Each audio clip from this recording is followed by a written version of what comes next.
Morning, my name is Pam Van Alstyne. I am a resident of Bryan County and I am one of the 66 percenters. I am ashamed of all of you. When I voted for my school board member, I expected him to be my voice and represent my wishes. But this hasn't happened, and I'm so very disappointed in you because this is definitely not my wishes.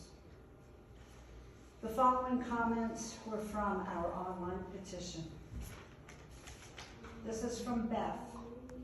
I am extremely concerned when the will of the American voter is disregarded and disrespected.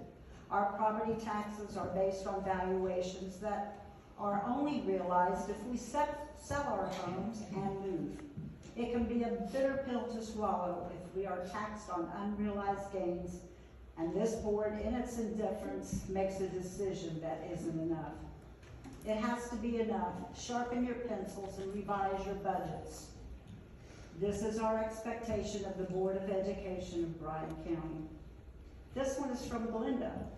Our taxes have increased by almost $400. We are on a fixed income and it's very hard to make this big payment every year. This is from Julie.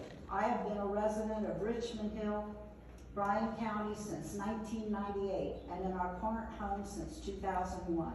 In that time frame, we have seen our taxes triple, and with the current economy, it is difficult for many to pay for daily living. State lawmakers heard our concerns and came up with a way to help us with tax stabilization. And overwhelmingly, the community has spoken. This is enough reason for the BC BOE to support its citizens and not opt out. It is appalling to know that the board members that this community elected are now the same board members who are turning against their community. Why were we able to vote on this bill at the polls if at the end of the day these 7 people get to determine our fate? How do they have this much power? BOE, why don't you do what the rest of us have to? It's called budgeting.